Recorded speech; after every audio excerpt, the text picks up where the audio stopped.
Hamas is holding 239 hostages. What do you think is happening on that front in terms of negotiations for their release? There are serious, intensive negotiations going on in Doha, Qatar, involving the United States, the government of Qatar, and Israel. And the Israeli delegation is headed by the chief of their intelligence service, Yossi Cohen.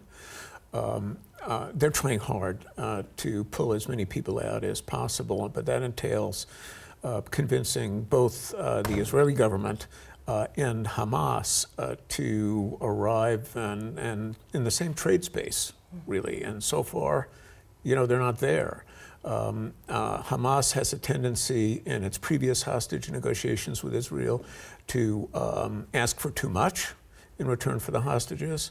The Israelis feel that right now they don't want anything to get in the way of the progress of their combat operations, and the extent to which they have to stop those operations in order to have some kind of hostage exchange that's just not flavor of the month right now in Jerusalem. So there are headwinds. Do you think the hostages are still alive? I think many of them are, yes. It's thought that about 50 of the 239 or so hostages have been killed, and probably in the course of combat operations, sort of unavoidable casualties, I suppose. But there are still quite a few. And you've heard the international outcry, not just for a ceasefire, but also to focus on the hostages and their release. Your assessment of that kind of reaction that we're seeing across the globe? I think the hostages will take a back seat to the course of combat operations. The Israelis have pretty maximal goals, and they have just so much time to try and achieve those goals, and it's limited. What are those goals? Well, I think General McCaffrey, put it pretty well, which was to destroy Hamas as a governing authority in Gaza. It's possible that the Israelis can do that, but as he pointed out, it will take time. And the Israelis are not immune to international pressure, and neither is the United States. And the U.S. is already signaling the Israelis that they better think about wrapping this up. My last question. People are talking about crimes against humanity, that this is in violation of the rules of war, what we're seeing in Gaza. Your sense of that? Well, it's clear that Hamas committed war crimes in two senses.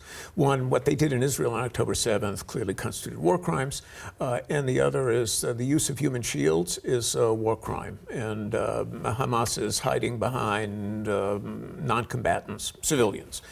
So that's a war crime. The Israelis may be committing war crimes. That depends on whether you think they are targeting civilians or they're killing civilians not as targets but as an unavoidable byproduct of their pursuit of Hamas. And that's a debate that will really never be resolved. And just to make sure I understand what you're saying, if civilians are collateral damage, that would not constitute a war crime? No, not if the objective, the military objective in pursuit of which they're killed is seen to be feasible and achievable. Even in the tens of thousands? Yeah,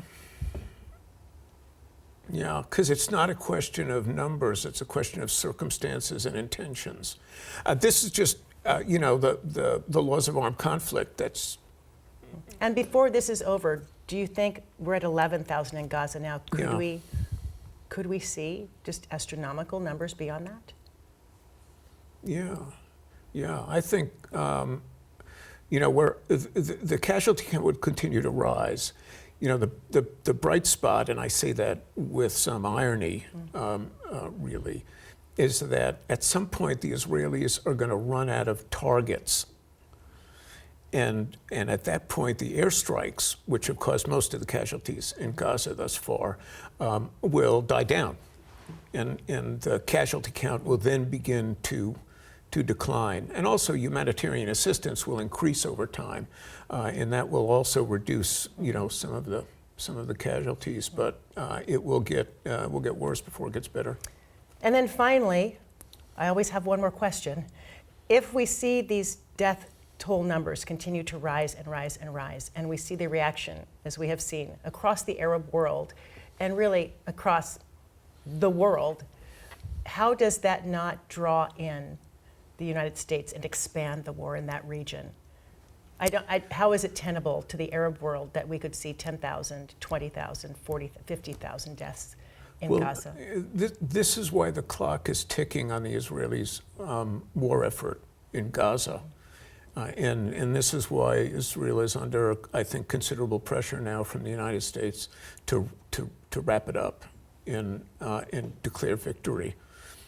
Because, the casualty count first could create the kinds of pressures on Lebanese Hezbollah and Iran that bring them into the war. And once the war widens, anything is possible, because Americans will be killed if the war widens. American soldiers will be killed, and American civilians in Israel will be killed. And that will force the administration's hand, and they will have to use some of the tremendous military power that they've now assembled in the Eastern Mediterranean and the Persian Gulf, and also the Red Sea.